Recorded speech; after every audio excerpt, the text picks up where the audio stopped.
to welcome you to the Bytes Insights AI panel discussion. This event is sponsored by CELT in partnership with Clayton State Honors Program, as well as CSTEM.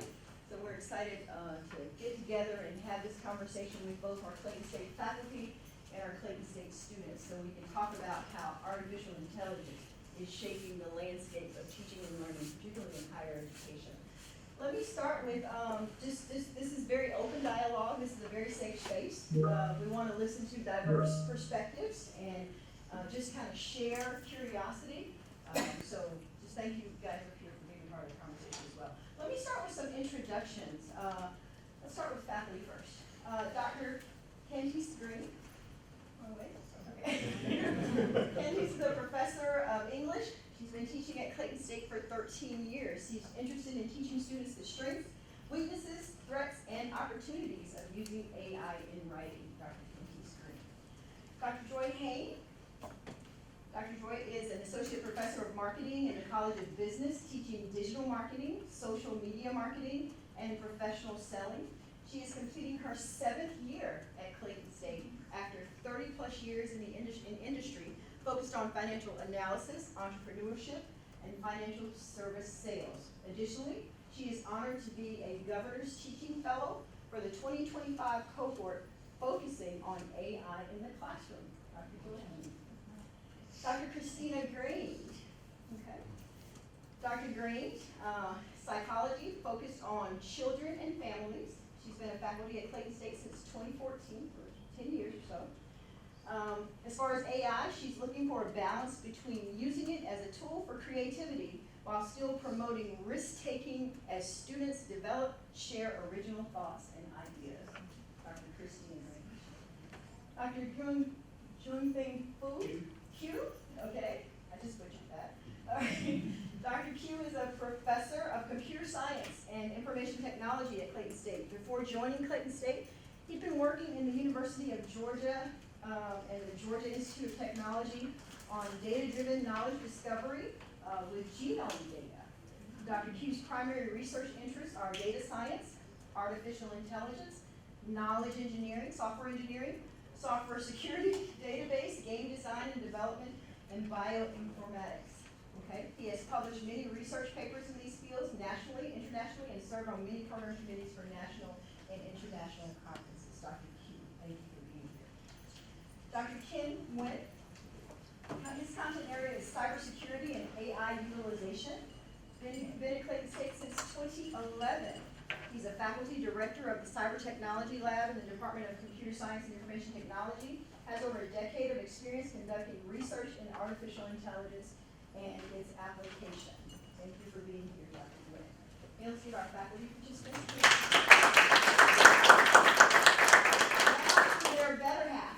Let's introduce these amazing students. We are shy a couple of students today, but they have told me they're holding it down. Okay? Let's start with Ms. Amaria Knight. Amaria is a sophomore biology major with a passion for leadership and service. She currently serves as the social media chair for the Honor Student Association and was recently crowned Miss Old, Gold, and Black at Clayton State University. Amaria. So when we walked in this morning and I saw Amaria, I was like, I know you from somewhere. We have a past. All right, Nadia Messias Rodriguez. Okay. Nadia is a computer science major and hopes to go into the cybersecurity field. Awesome, Nadia, thanks for being here. Okay. And last but certainly not least, Mr. Kasi CSU. Kasi is a junior at Clayton State University studying computer science with a concentration in big data. One relevant thing about Kasi is he wants to get a master's in machine learning after his bachelor's. Very nice. I'm Mark, I guess I got to introduce myself. I'm Mark Fairley. I'm the executive director of the CELT. And I also want to introduce you to today's moderators. Stanley Ross, he is an instructional designer within the CELT, and Kayla Rodney, she's also an instructional designer. I think they've given you sort of a preview of what the questions will be like, so I am going to move out of the way, let these guys come up, and let's get started. Thanks again for being here, everyone.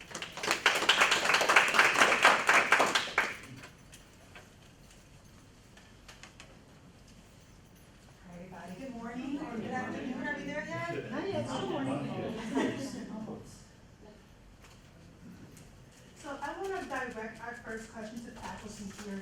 Are you currently using AI in your classroom environment? If so, how and what sparked you to do so? I'll start.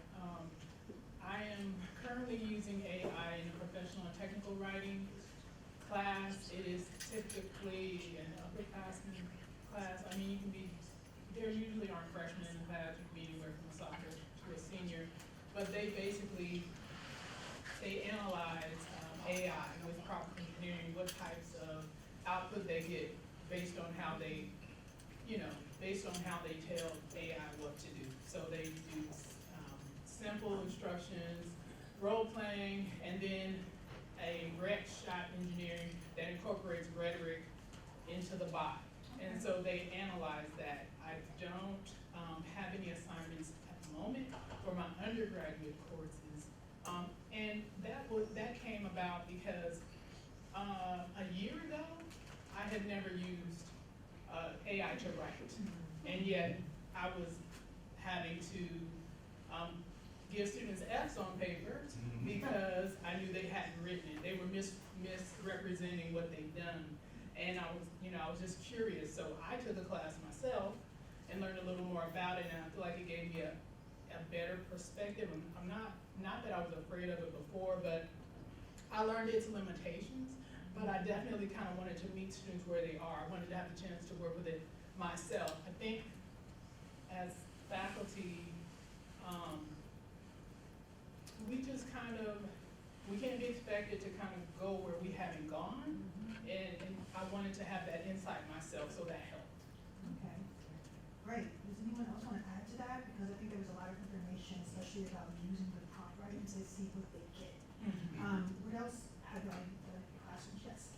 Okay, so mentioned that I do digital marketing, social media marketing, and professional selling. Obviously, AI is heavy in the marketing field now.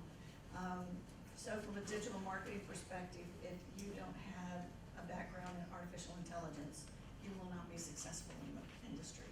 So we start out with obtaining some industry certifications that are put on by, they're free online, that anybody can get, but it allows the students to get that industry certification on it. And obviously it's geared toward marketing. And then once they start getting some foundational, they're allowed to use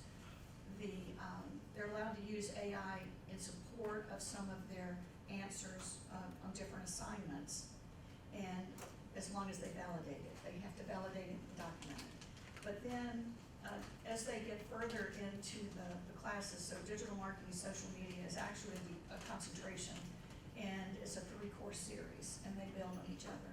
And during that time, I'll have them do an analysis on a company, and they have to do the analysis. And then they have to have an analysis conducted through AI, and as far as a business plan, and which one do they like better, and compare and contrast the two. And some come out with, hey, I like the AI plan better than mine, or no, mine had a little more personalization to it, so they're able to see that difference. And so it's just really learning how to use the tools that they'll actually use in industry. Okay, thank you. I think we see a good difference there between AI is necessary in your field and AI is something that we're kind of coming to use in our research and our studies. Stanley, would you like to? I just wanted to hear from the students to see if how they're using AI. I'll start. Can you introduce yourself to us as well? I can do that really Yes. quick. Hi, my name is Ibrahim Duarte. I'm a senior in studying computer science with a concentration in big data. The one thing I wanted to talk about was Professor Q's class. One of his specific assignments is the implementation of a software that we reverse engineered.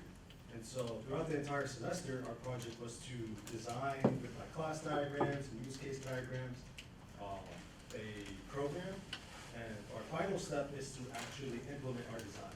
So after we decided, what classes we would have, what methods we would do, instead of him having us, write out all that code, he allowed us to use, ChatGPT Gemini to actually write out the code. And so one thing I liked about it is that it takes out a lot of the grunt work. So when we have to like write out classes and write out methods, I know how to, write a variable. I know how to create methods. But by allowing ChatGPT to do 80 to 90% of the work, I save myself the time of having to write out all that stuff. And instead, I can concentrate on making sure that all the components of the system actually interact correctly. Because that's the one thing that ChatGPT does not do well, is that it doesn't understand context.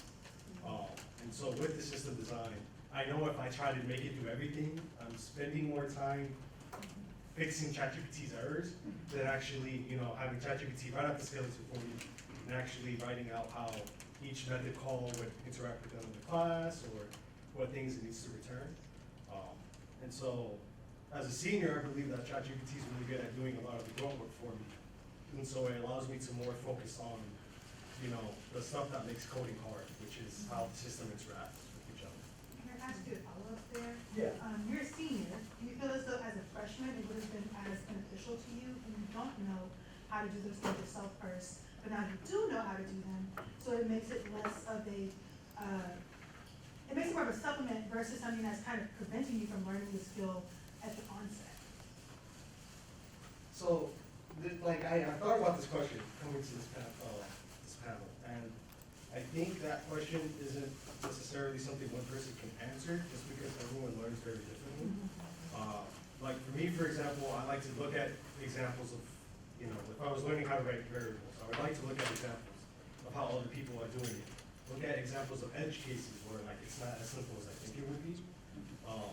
And our professors only have so much time in the day that they can't run, dozens of different examples with me. Or I don't have the time to do that. ChatGPT would have been an amazing way for me to do that, right? See a whole bunch of different examples of code and stuff that I would learn as a freshman. But it's also a hindrance just because I may rely on it too much, where instead of actually memorizing code and knowing how to type it, it's more of just I know how to read it because it's what ChatGPT is giving me. So I think there is a balance that must be struck with every student. But it is also the responsibility of the student to kind of learn, their way of learning and not relying too much on technology, similar to students relying on calculators and stuff like that. Very good point. Does anyone else from the student side want to answer? Yeah. Kind of to follow up on the question that you were saying, as a freshman, I'm a senior, but as a freshman, I don't think I would have been actually in order to learn, because I feel like I would have become too dependent on it. Not just that, it's also coding, at least for me, coding is kind of hard. So the way I get to learn is struggling. I struggle and I eventually just understanding, I can see it, I know what it is. But if I would have used tools like ChatGPT when I was a freshman, I don't think I would have now even been able to understand how to code, or even the little bits like variables and stuff like that. I don't think I would have ever understood that because I would have been relying on it. Thank you for that. And I think those are very honest answers as well from all the students. And would you like to move on to our? Sure. All right. So first and foremost, I'm in the back to try to keep this computer awake because it'll cut off everything up here. So hopefully everybody can hear me. All right. So this question is for students first. I'll allow them to go first. This day-to-day teaching and learning. How should, in your opinion, how should AI be disclosed or cited when you guys use that in your day-to-day? And you can ponder the question for a second, and we'll let somebody go. I guess so. I can start. And I thought about that question, and my answer to that was that it's so hard to cite AI because first of all, AI is using a lot of professors' things to learn. So if you are citing AI, you are not actually citing the person who did the work. So yeah, when I read that question, I didn't really know how to answer it because it's really difficult. Because if I'm citing AI, I'm giving the credit to AI, but it is not AI's work. So, Who is AI side? yeah. Question. Yes.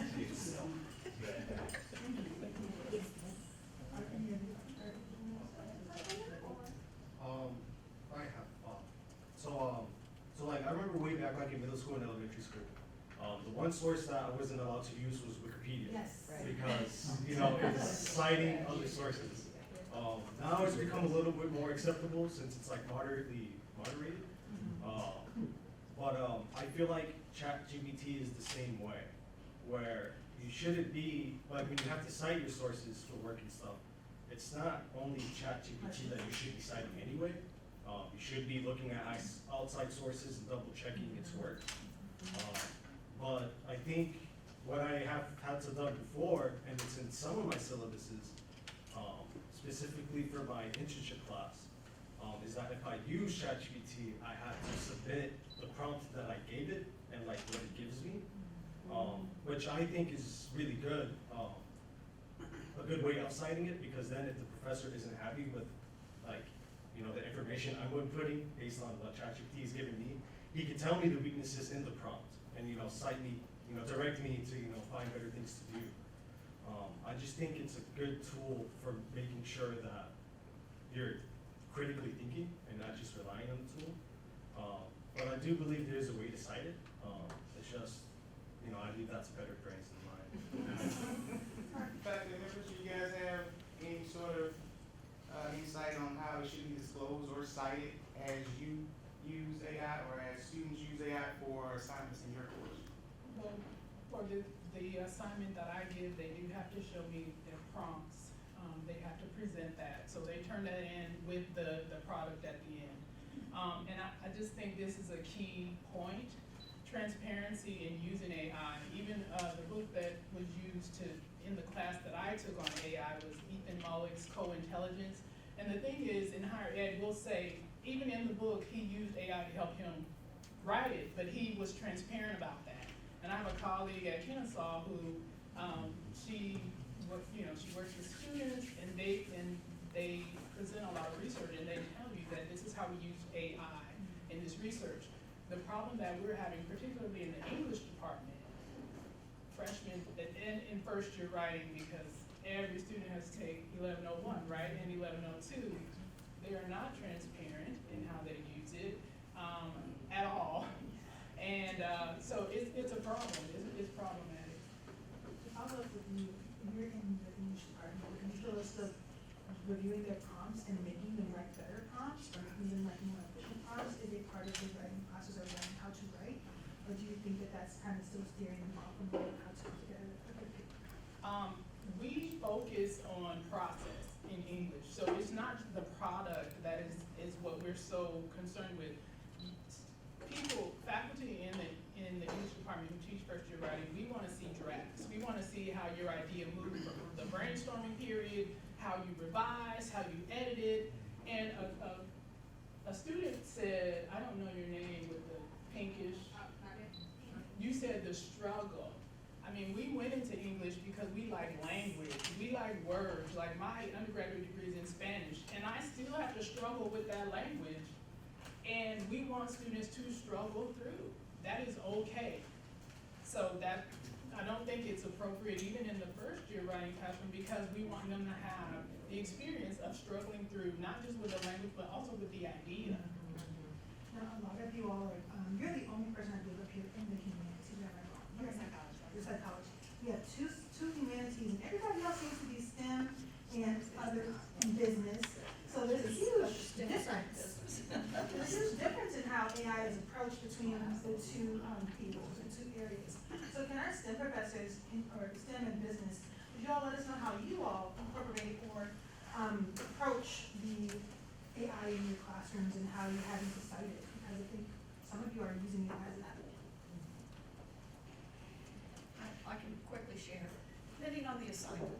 And if it's a chapter response, some type of reflection of a chapter assignment, then I'll just say, please notate whether you've used Copilot, because that's what we're using versus ChatGPT. And if it's a more complex assignment, like doing the business plan, the analysis, then I want the prompts. I want to know how many prompts you used and what did you receive on each one of them, because at that point, I'm really trying to teach prompt engineering. Gotcha, that makes sense. Okay, so I do have another question for our STEM faculty members. are some simple and low barrier ways for faculty and or students to start using or experimenting with AI tools? Go ahead and take the question, Jen. Well, there's many ways to approach, but AI, and when we talk AI here, I mean generative AI, it's here to stay. It's an automation tool. And the low barrier is, there's a two, students seem to be very adaptive, they learn and they use it. Some faculty are resisting it. And I think one of that is they need to learn how prompt engineering work. So, and we are addressing that. We're offering a course called Apply AI. We're offering it in the next summer, next semester. And that's gearing to all the students. But we are actually holding some training events and workshops for faculties because it's a tool. If you know how to use them, it's good. If you don't know how to use them, and then your student using them, there is going to be always a conflict because we don't communicate directly with each other. And students will use them no matter what you like or not. That's true. Thank you. Students? I would say for me, I'm not as in a more complex science as my peers up here. However, for me, using AI, I use it to break down certain topics that I don't quite understand. Because sometimes it can be kind of draining going to your professor, you ask them a question, and they kind of don't understand your question, but you don't know how to reword your question. So it's like, okay, I don't want to take up your time because I want to ask you the same question 1,001 times. So I'm going to take the ChatGPT and have it break it down for me into the most simple terms that it can possibly do it, and then build up from there. However, there is a negative aspect to it because if you're taught it by ChatGPT and your professor taught you a different way, then it can kind of interfere when it comes to test taking and things like that because you've been taught a certain way, and ChatGPT doesn't understand the way that you were taught in class. So it seems like for the students, we have a thing of ChatGPT as tutor, ChatGPT as support, which I think is pretty useful. Thank you. So I've heard a theme from my young man on the left over here and young lady. ChatGPT seems to be the go-to tool. Is that what you guys are finding, or are there other AI tools that are as productive as those two or that one? I think it just depends on what specifically you want to use AI for. More people tend to lean to ChatGPT just because it's more mainstream. Yeah, that's pretty much all I can say. And I can add that I personally, I try all of them because sometimes in your company, they have like a new model and maybe ChatGPT hasn't caught up to that yet, so I will try that to see if it's going to give me better, response than ChatGPT. So I use Gemini, I use Claude, I use DeepSeek, I use most of them because just to see the difference.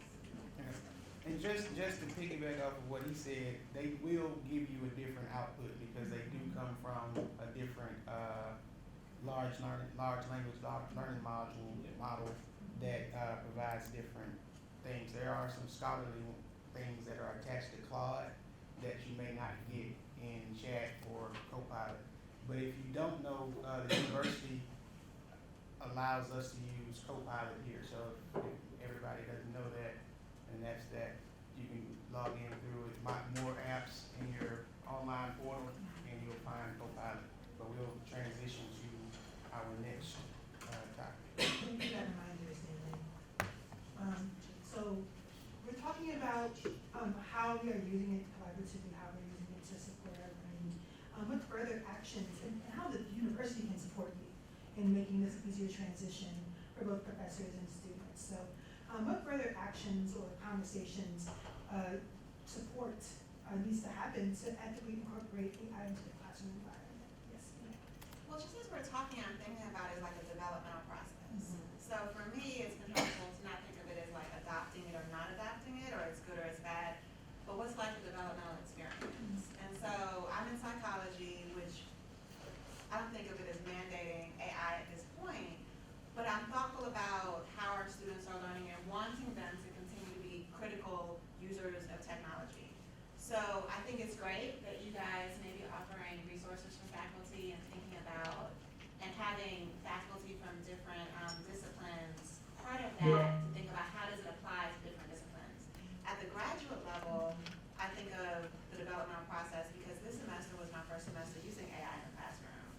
I did use it in the form of like creativity.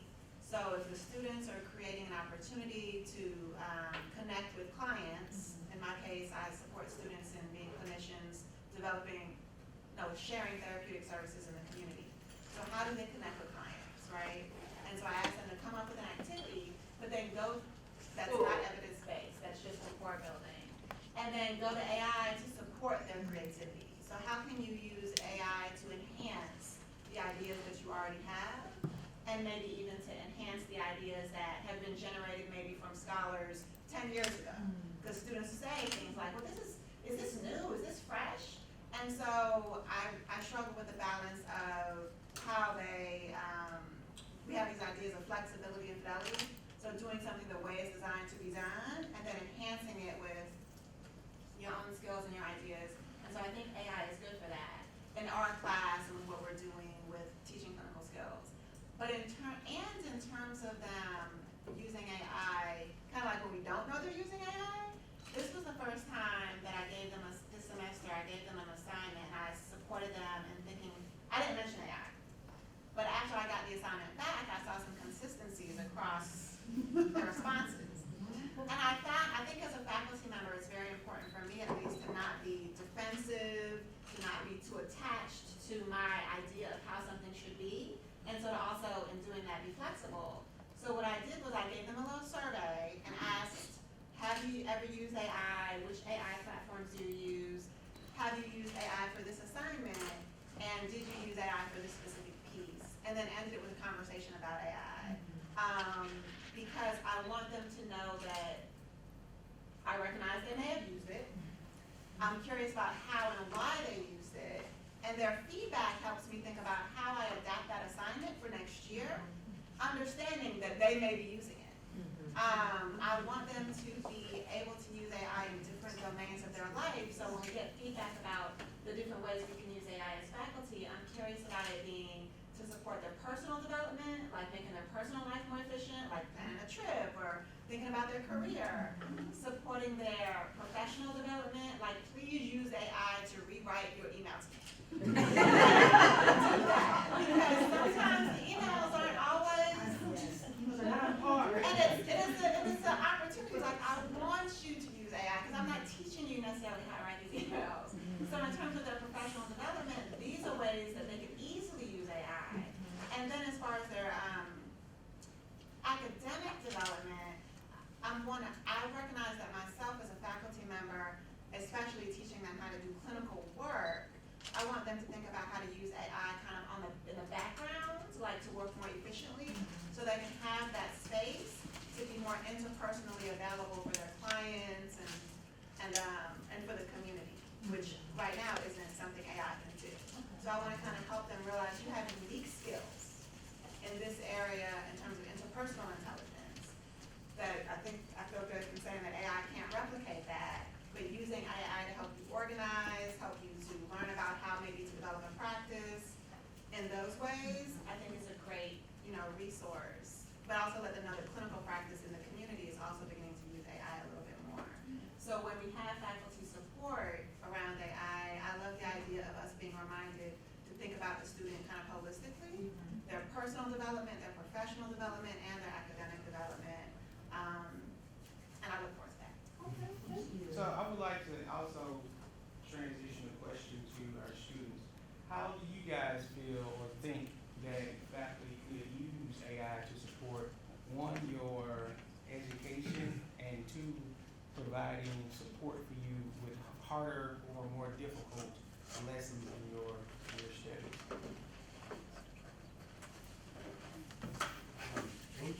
One concrete way that I thought about that, my professors could use ChatGPT is like when we're learning a new topic.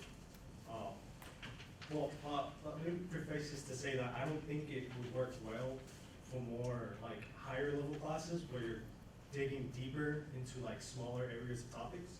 Just because ChatGPT it is a very good like general tutor, but it isn't very skilled in like specific topics. So like for my database class, I couldn't really think of a way it could help, just because we learn a lot of different stuff in like very specific ways.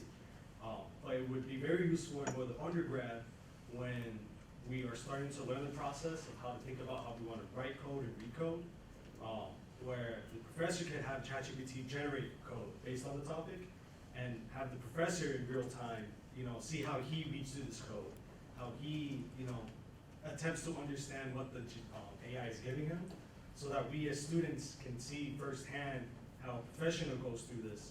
So when we have to do this, reading textbooks or reading online guides, we know what to look at when we're reading code, and what things do we have to pull from it in order to replicate it ourselves. Any other students want to take an opportunity to address that, or should we? I think that was good. So, I also want to ask, for these kinds of conversations where you're trying to help with faculty incorporating or using it more efficiently, who should be included in those conversations to make sure that they are comprehensive and actually addressing your concerns? You don't want to just do them uselessly and meaninglessly, right? So who should be there to help with facilitating those kinds of that kind of progress? It's nice to have different disciplines represented. So, like, it doesn't have to be everybody in arts and sciences, for example, but when you complement, I think we can just be so complementary. So having people who work with practitioners, so that would be like nursing, psychology, Dental hygiene, right? How is AI used in that space? I think is important. In the arts, that's important, and obviously the technical sciences. But I think really, again, not necessarily the specific discipline, but the type of work that we are supporting our students in doing.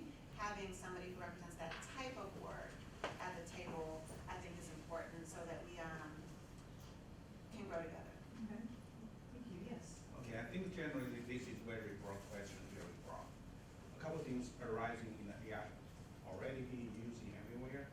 Number one here is the privacy. That's the one important thing to be taken care of by the school, for example, here in the Cleveland State. They said they can only officially use the Copilot as all our official AI tool, on campus, because that can protect the privacy and do not leak your organization breaches data. On the other side, that's not sufficient for the student to learn. You only to use the Copilot. That's another one is lawyers and some administrators may put their thought in here is how can they open and give us the guideline on how to use it, in terms of the protect the privacy, the student records. At the same time, the student explore the idea, for example, that I can use Gemini or some vertical AI model, not only like a psychology model, like a clinical model, and even the health model here, which have the different models that we call the vertical model in the area, not only about the co-pilot, but it's more getting into the deep understanding, but that's not included in here. So that should be, we should, number one here, I think, is we should have a training here, not training about the student, but training about faculty here on how to use AI safely, ethically. That's number one. We should have something like that. And number two here, we should have open platforms. As an education unit, I think the school should be encourage different models and can be used. The student can learn more valuable to their career potential. So that's the another way, because that need to bring the issue. It's not allowed. What is allowed? Allowed doesn't mean it's the only one that is good. So I think to bring this thing forward, it should be worked collaboratively between the faculties, student, administrators, maybe even lawyers. So to work together to define what the policy is good for the university to incorporate AI and embrace it in every field. Okay. Thank you. Yes. I'm trying to connect this kind of to a lot of things I was thinking, but who needs to come to the table? Who needs to talk and be in these collaborative groups? I think it's so important because you said, and Christine, you said, it's great to have people represented in different departments. And from the humanities perspective and specifically English, the way that AI is impacting us, we have a lot of negative ideas it because, for example, I need to talk to the people in student misconduct. We're the discipline where plagiarism is a big thing, right? So people kind of poo-poo, well, how are you citing AI? Who's giving credit for that? And then Kosi so eloquently said, well, we don't really know because AI is really pulling from everything. Intellectual property is our thing. When you publish, it's publish or perish, right? Somebody's supposed to get credit for it. There's so many lawsuits right now because did you know you were contributing to this corpus of information when you were using this online product? No, you didn't know it, so you used it. You're benefiting from it. You're profiting from it. We didn't know, and so it's a matter of intellectual property. So whereas I can read a book by Ethan Mollick and he can tell me he's using AI. I write for an international publication and they tell you that you cannot use it and it's your article is going to be run through an AI checker. It's not translating for students and it's becoming a big problem. We're at the end here where students are submitting papers that are supposed to represent what they've learned all semester. The number of cases that I have to send to Andre now, I've never done this before. I usually have a conversation with a student and say, something doesn't add up in this paper, please write it again. I think what AI is causing is students can't be bothered now to read or even write. Why should they do it when a machine can do it for them? Their stamina for reading, and it is terrible. And so parents need to be in this conversation. High school teachers need to be in this conversation because we've even heard that high school teachers are teaching them, and it's okay to, in some ways, to teach them the engineering in a certain way, because I could go into a lot of things, but it can impact you. You're going to fail this class. Somebody had to pay for this. Now you have to take it again. And on the second instance, you could be expelled from school. And we could go into how plagiarism has affected us recently. So on one hand, it must be a big issue if we lose a provost over it, right? And so now my students are doing it, and don't tell me it's not important. So I just needed to say that.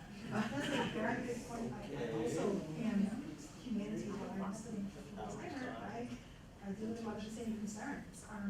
They don't, I'm gonna add to, students think that we don't know, that we can't tell. And we've had how many years of experience in our field, so it's a little insulting sometimes, I will admit, to have to go through those papers and realize, the teacher's training on this, and you think I couldn't tell that you didn't write this.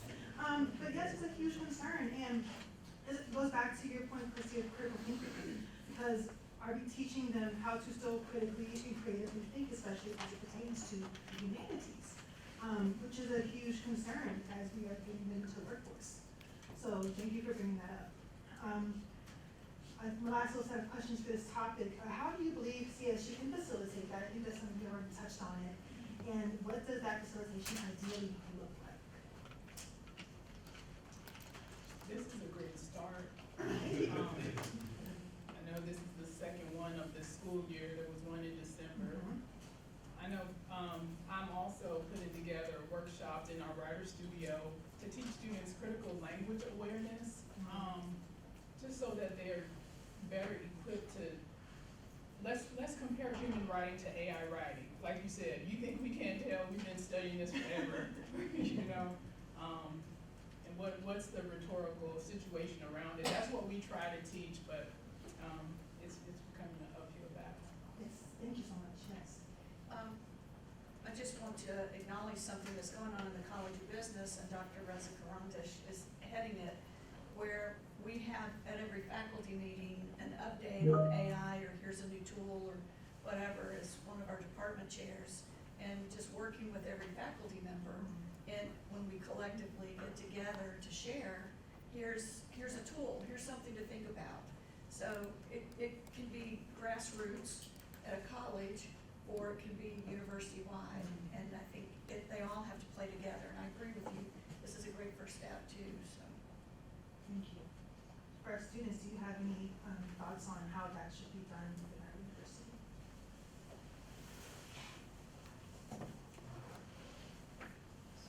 So I will say that as a writer, you know, because we're all writers in some way. I have, like even now, I'm having to do this very fast in my brain, is how to organize my ideas. Like I know the things, I know the points that I want to make. I know the information I need to make that point. But it's just when I attempt to style it in my writing, I just hate what I'm reading on the paper, right? Like it isn't, I'm not hitting the points in a way that makes sense. And I feel like ChatGPT does a really good way of, well, in my opinion, I'm not a good writer, that when I feed it this terrible draft, it guides me in a way of how to say it correctly so that it makes sense. But that's just something I learned with prompt engineering, that I specifically tell it not to write a single thing. I tell it to only give me bullet points of adjustments that I can make to make the ideas more organized and more formed. Just because, you know, I'm a busy guy, I don't have the time to sit down with the paper for like 2 hours a day and organizing my ideas to do that. Especially when it's not something that I know that needs to be published, that it's just between me and my professor. So I do believe that in writing, ChatGPT may have a place, but it is, like the main thing that I'm noticing when I'm hearing about professors talk about that is that there's just no transparency, there's just no honesty. You know, my name's Abraham, so I try to live up to that name. I do believe that students need to learn how to be more honest, because there's a reason why these professors aren't called Mr. or Mrs., it's Doctor. And that's because they understand that education is a very long, multi-year process, and that you can get where you need to go, but you need to speak to them about how you're doing it. And so I feel like they would accept ChatGPT as a tool to help you, you know, learn how to think. But if they don't know that you're using it, then they can't help you. So I just do believe that we need to create a culture of more open honesty with our work, just so that we're making sure that everyone's on the same page when it comes to, you know, where I am as a student and where you are as my professor. Thank you. So I just want to add that everything I said, it also can be applied in coding. So for example, right, the way I write a code, because I'm a junior, will be different from a professor who write a code.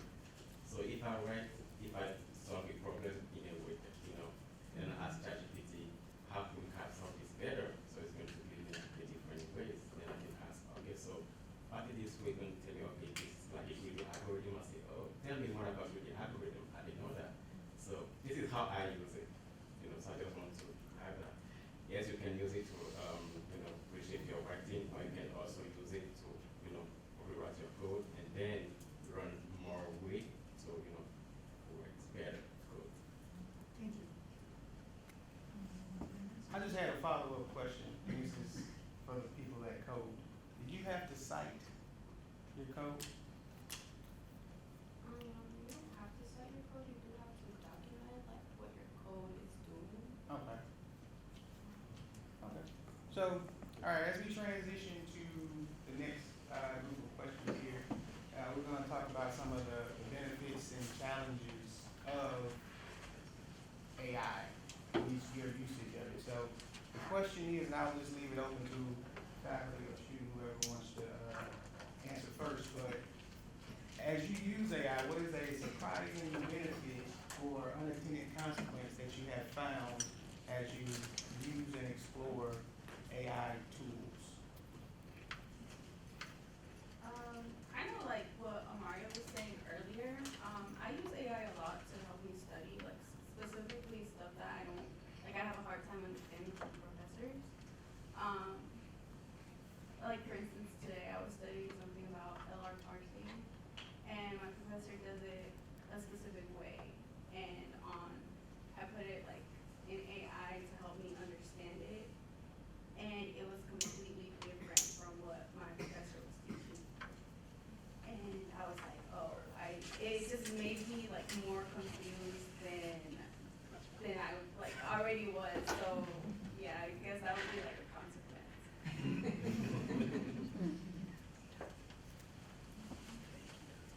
It's a big time saver for me. We were creating an e-portfolio in the College of Business, and there wasn't one, and searching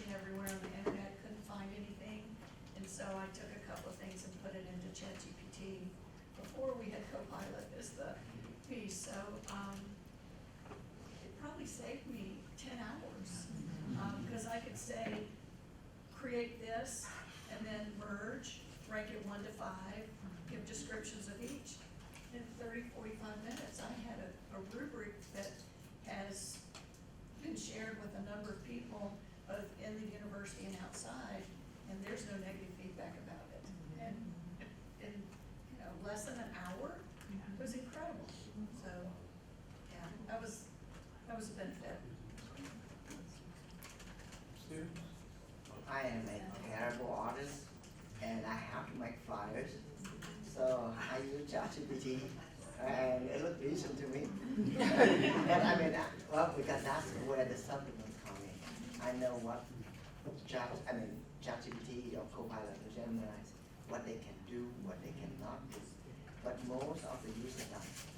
So when they don't, they try to ask more specific. And this is where the problem. You spill out the secret of the thing from your companies or thing to Google, whatever, Microsoft thing, because they collect all of this to retrain the model. So because they don't know that they are building it out, they thought that they will get more specific.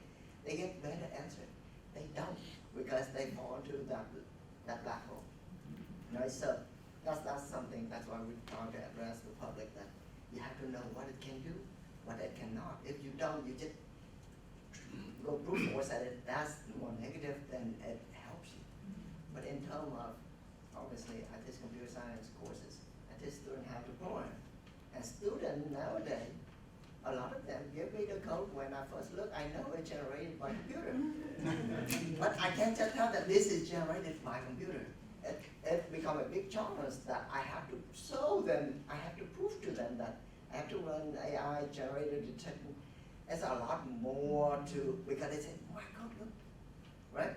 So that's a lot more to tell them that they did not, they cheat, right? So that's a big challenge, and which is also bring up a opportunity. So the way I call this, I don't know what other people call it, I call it a hook assignment. When I give an assignment in the domain where people, a student could cheat easily, I know what they can do.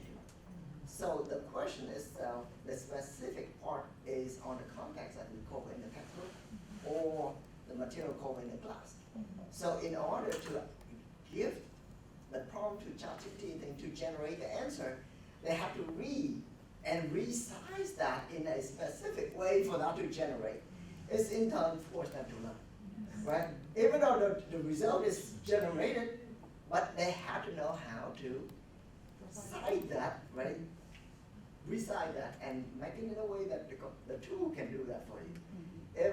And which means I have to do a lot more work and different. I can't just give specific question, which ChatGPT could generate answer, which they don't learn. That's a waste of time on both sides. So I have to make it two pieces. This is the one that we did, and this is the answer I expect. So you have to read this and resize and whatever under your comprehension in order for the tool to generate. So you either do it by yourself, or you have to do that and have the tool generate. In either way you want. And it's a big challenge for a lot of people because it's a lot of work.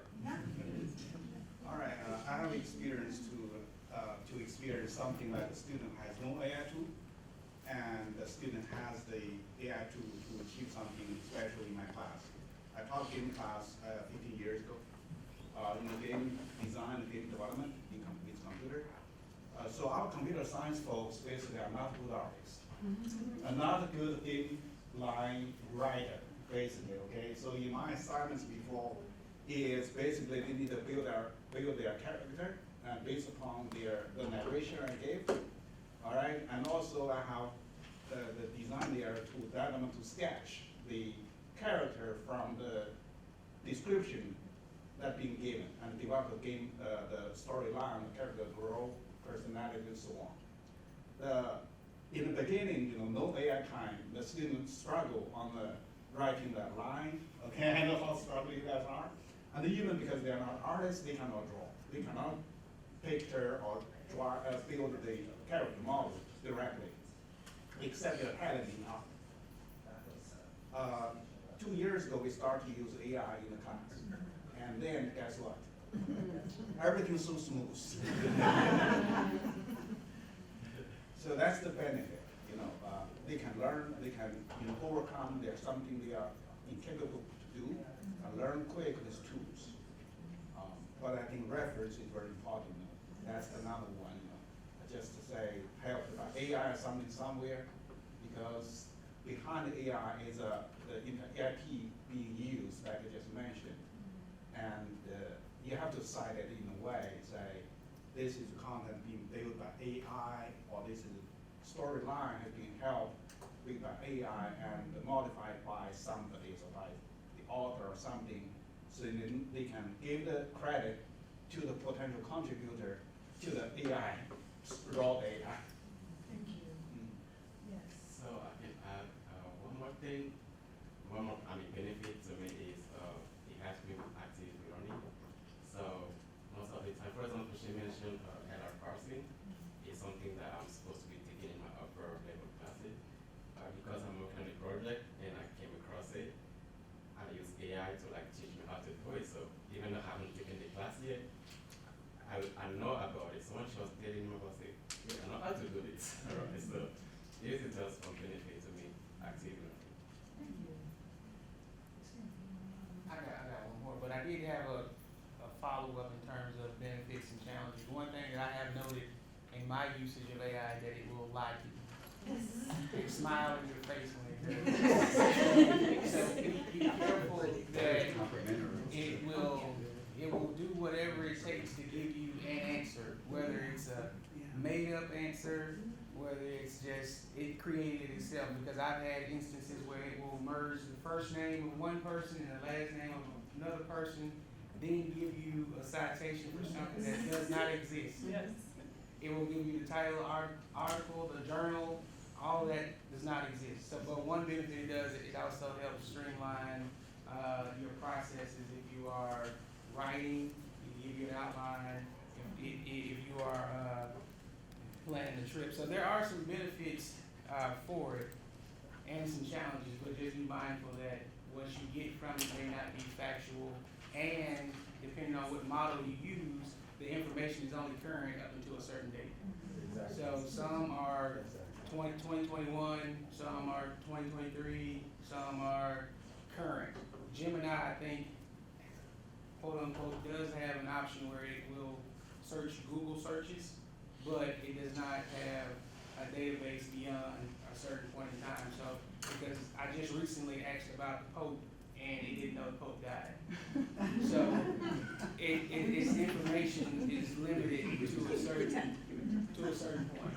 So, but to my next question, and we can keep it in context of classroom, or we can keep it in the context of just overall usage. Do you believe AI has an impact on student performance, outcome, and engagement? So you can address it from whatever standpoint you want to come from, but that's the question. I think it has, coming from students, I think it has given us a negative impact because it's so much easier to just cheat. Even if you type it in and reword it, you're still not learning. You're still just rewording sentences and turning it in.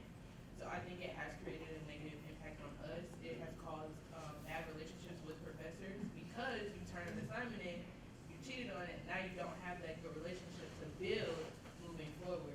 So I think it has given us a negative rap.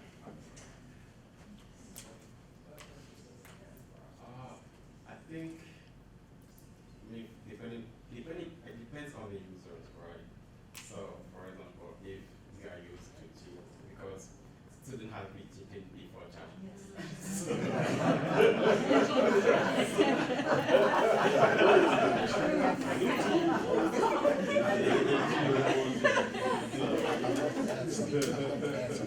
yeah, if they see ChatGPT as a better way of cheating, then all you are going to use ChatGPT for just cheating instead of I use it for learning. So I think it's dependent on the user. That's what I will say. Thank you for saying that, because I was going to add that students have been cheating for so long. Yeah. It's not a new development. But I think they're more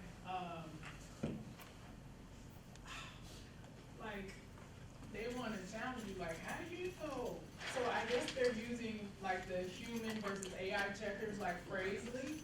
It's like, how do you, and I feel like there's something going around, just say you didn't do it, say you didn't do it, they don't really know. Turn it in is not 100% accurate, just, you know, go on that. I would much rather, as I said, I would much rather the student talk to me. Like we all know that the AI checker and the plagiarism checker is in turn it in. Every paper that a student turns in, we get a score. It could be 69%, it could be 37% of this is AI writing or AI paraphrase. And so I don't even go to the score first. I start reading the paper first, and then I see weird things in the paper. So then I go back and I look at the score. And then I contact the student. And the first thing I say is, right embedded in D12, there's a microphone. I said, leave me a 1-minute message and tell me how you wrote this. Students, they don't even bother to do that. Well, they haven't bothered to do that. One student does. No professor wants to accuse a student of academic misconduct. We hate that. I can't explain how bad I feel about it. And honestly, racial implications, I feel terrible. I don't want to do it. But it's like they're more brazen is what I'm trying to say. Like, no, you can't catch this, you don't know this or something. And so that's surprising to me that even when number one, I have a syllabus statement, which is different from my classes because I use AI in some classes, right? But if I tell the first year, right, I want you to go through this process first. I don't want you to use AI writing, and they still do it. And so that's surprising to me. But one other thing I want to say is, and I think you touched on it, our time in dealing with this, it's taking away our time from instruction. We were talking today saying we can't use discussions anymore in D2L because students, like, they'll grab discussions from other students, put it in a chat box, and then resubmit it as if it's their own. Students have been caught doing that. It's changing. I just want to just add to that. I see your hand. It makes it to where it feels like our job is plagiarism detection versus our job being teaching, and you know how much of your energy and effort you want to put into one over the other. I really feel like looking through all of the plagiarism detection, you know, sometimes it's taxing and it makes you look. Yeah. And I think that what I've realized when students are using AI is that they're really afraid to fail. They're like, hey, this thing is gonna make sure that I do a good job. And I think that I've had to really honor that in them, that how do I support them in knowing that my goal is not to have you fail. I have no investment in your F. Actually, your F works against me. I don't tell them that, but I'm like, no, it's really not what we want.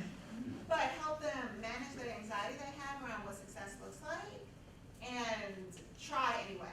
So to me, I'm coming slowly like molasses around to this point of realizing that students, even when students cheat, I've come to appreciate it's not that they want to cheat or get over, but they want to succeed. And so how do I help them see that that's what's really motivating them? It's something that I'm thoughtful about now with my new level of exposure and slow transition to think about how to use AI in the classroom, and to let them know that it's worth taking the risk. It's worth taking the risk, and me having to create a space where they trust me when I say that. Now, if you just don't try, I'm still not going to participate in this foolishness if you're not trying. But if you try and we can process that together, then we can grow together, and you don't have to be so afraid that you take the shortcut, whether it's traditional plagiarism, whether it's AI. And these are places where I want you to use it. So this is a new concept for you. You're not going to know all the concepts. So let's plug it in. Somebody plug it in and tell me what AI says. Because they're not going to know everything, and sometimes they feel like they have to know everything. So I think having a transparent conversation can increase the likelihood bit by bit, especially depending on how many times you have them. I have students 3 times in one back-to-back semesters. Support them as being courageous and using AI. Both. And you know, it makes us also wonder how we need to transform as a university and as educators regarding how we approach determining success. Because they're going to cheat because they want to get the A, right? But maybe we need to determine success based on whether or not they are understanding and achieving our objectives, and maybe that change the course a little bit. See a hand back here. I just want to provide a perspective from the student conduct officer on campus. Because yes, students have been cheating since college has been, a thing. But since AI, academic misconduct violations have skyrocketed in the conduct profession. It's just being used so much more. And some of that, I think somebody mentioned, is I don't think they don't want the struggle. And that's where the struggle is like, well, why work harder if I could work smarter, sort of, which I think they took out of context now, because now they're using AI more often, and it's coming up everywhere. It's not just like in a what you have to. There's some of those papers you have to like read a classmate's response and then make your own response. Why use AI to do that? You don't have to, but they do. They'll just copy or have a generated response, and that's not really something that they have to do, but they just don't want to put the time in there. I know it saves time, but it's different in doing an assignment, and the time is part of the struggle, which is part of the learning, which is part of the growth, versus I just got to do this project for my job, which is different. It's not being graded, so to speak. So it has been a game changer when it comes to academic misconduct violations. Yes. As I listen to this conversation, one of the things that I keep coming back to is like when autism. When autism rates went up, people were like, oh my God, eating cheese makes you have autism. But our ability to detect autism got better, so it spiked, right? And so I'm just listening and I'm wondering, and I think Dr. Nguyen mentioned it, how have we evolved what we expect from our students with the introduction of AI? Like if I'm expecting my student to generate a novel idea and write it in a paper, when AI can literally do that in 30 seconds, do I need to decide, do I need to do something different to get to the objective that I'm trying to get to? Because if maybe I need to have you come tell me in person, do a interpretive dance. I don't know, but if I'm asking you to do something that AI can and will do it at a speed that they can just not compete with, do I need to think about how to ask for that differently? Because I don't condone cheating, I don't condone, but I have a friend who works in tech, and he said to us recently, if a employee comes into my company and we ask them to do X, write a code, and they spend 3 hours writing the code, we're gonna look at them with the side eye, like, why didn't you put that in AI? Why are you sitting here using our company time to generate something that AI can generate in 30 seconds? So the expectation from that industry is that you're going to use AI to be more efficient. So it's not a question, it's really a statement. I think I just, from a faculty development perspective, I feel like one of the spaces that we have to move in academia is to reimagine how we teach with the tool of AI, because it's not going away. Students, I think it's impossible to imagine that they would. It's like I think about my son, he's 13. He's never not had a touch screen. He doesn't know what it means to not say, hey Siri. He doesn't understand the concept of going to the library, looking up something. And for me to say to him, you gotta go read all these books to find out this information. I just think that's an unrealistic expectation. And so how do we evolve as educators with this tool? May I respond to that? I just want to respond this way. So when we were in school, your end of term papers were like 12, 20 pages, right? They are like, they're 3 and 4 pages now. I'm trying to say that we have evolved, And now, as Andre just said, a discussion post that is a paragraph, they're using the computer to do it. So there's a balance there, and again, the time that it's taking all of us, I'm not innovative enough, I need to think of this question so that they don't cheat, they don't find it online. It's a little bit of both though, because we're doing that. These papers, they don't have to cite 10 people, just give me 3, give me 1. Do you know how to cite? You know what I mean? We're doing that, and we've been doing that. I mean, we've been doing that steadily. Something needs to come to a head. I think it needs to be incorporated in the process of teaching them how to use it, which means I think faculty would have to embrace how to use it as well. Because like she said, it's not going anywhere. And these students, as they continue to grow up, they have more and more of it incorporated into their everyday lives and their education in K through 12. And at this point, it needs to be a part of the instruction.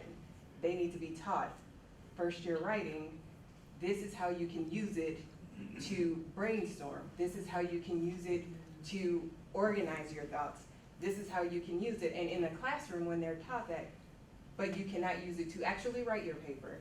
But in the class, that's what we try to teach them, like, you get in trouble for plagiarizing, but this is how you can use it. We're not telling you not to use it, but I think they need it to be a part of their instruction, because it's, like she said, when it's not going anywhere, it's just like, I'm sure, back in the day, before computers were popular, before calculators were popular, those are probably tools that were looked down upon because they wanted students to do it themselves. And at some point, it became the norm.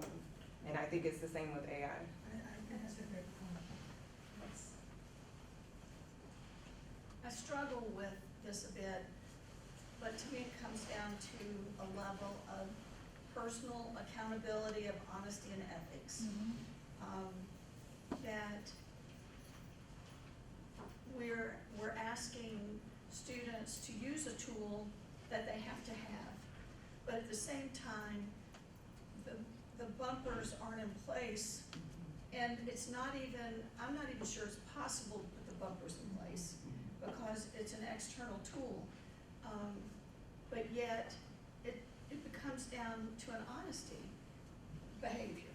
And we had a colleague in the College of Business that said, I don't right now know what to do, I don't know how to handle this because the homework is immaculate. The processes are done, the formulas are run through, everything is fine, perfect. Yet when the exam comes, it's a 0 or a 15 or something, because they did use AI and they didn't learn, as we've discussed. And yet at the same time, apparently they use AI really well, but that wasn't the measure. The measure wasn't, can you use AI well? The measure and the goal was, you need to be able to do this calculation for your job, for you to go out into industry and to code and know if you're going to have AI do your code, you still have to know how to code. Otherwise, you can't tell whether it's valid or not. And that's the bumper, I guess. And our students don't really understand that the required education level to be able to use AI and evaluate that the output is what it is, whether it's valid or not. But it goes back to, why did I run AI when I could have read what my student member of the class wrote, and then I could learn something. All right, so I have to interject here and be the bad guy. We have only a couple of minutes left, so this is gonna be the last question. We have about 14 folks online, so I'm gonna try to summarize sort of the last question here. You guys have been amazing. What a great discussion. It's so awesome to hear diversity of thought around this topic. This cannot be the last time we get together like this. So last question will be, how can we, and this was sort of a theme, how can we encourage transparency without being penalized from our students. And it's one thing to maybe have levels of allowability perhaps in a syllabus, but how can we encourage our students when we ask, did you use AI? What's the first response? Nope. So how can we encourage more transparency without being penalized? I use AI in my class most extensively. Basically, some assignments, I'm going to say you cannot use AI. Some assignments, yes, you can. So basically, they have the capability to learn by themselves, and using it to help them to learn. And the other side, they can explore how to use AI can benefit what you guys can learn and how to use them to make you better. You know, in the assignment, just my student here just mentioned, you know, in the design part, you have to do it. But the actual work part, you use the AI to work for you. And the test your design works or not, you can go through this loop a couple of times, so you can improve your skill in the design at the same time, you're learning how the things really works. That's my approach. So, if I had to add something, it would be like, you know, when professor tries to incorporate, because this is what I've seen so far, right? So let's say you are like Dr. Green, she writes a lot, so she's not going to be satisfied with this response from ChatGPT, right? So how can we get like students, you know, to that point where we allow them to use AI, and then they are at that level where they are not going to be satisfied because they have to like do anything themselves. So I think that would like allow the transparency, because yes, they use it, but they are not satisfied with the response that they get. That's such an important point. They're not satisfied with it. We haven't talked about the ethical part of AI where, like, when people use AI for emails, I'm thinking to myself, how did it get to a point where it's so bad to make a mistake in an email that you have to run it through AI? As if people don't make mistakes all the time and correct themselves when they speak, when they speak, like that we don't have these utterances and different things, the uhs, and I might even use a word wrong, you know? That's the problem for me, that you are so afraid to be wrong in an email, you know, that you have to use AI for all your emails. I was a proponent of Grammarly. And one of my students, I said, I'm gonna be on this panel, what's the question you have? He said, is it okay to use Grammarly, or will it be AI, you know, flagged? And I said, that's a good question, I'm not sure, but I went back. Grammarly now embeds AI, but there's a part of Grammarly where it'll still tell you, well, this is this, and you can decide whether you want this correction or not. But if you wholesale click the button and let it redo it, of course it's gonna get flagged. I want you to struggle with each, I want you to struggle with that. I mean, that's a part of it. And again, difference in language is okay. It's okay. Add to that, there are enough instances where people think the language is too perfect if you've been doing a really good job with your writing, and they start to flag it as AI from their own experiences of how AI is generating things for them or for others. So if you are very skilled, now you're just being penalized egregiously for nothing, for doing nothing. So, you know, a little bit of imperfection does kind of go a long way in helping us be like, these are human beings, it's not computers.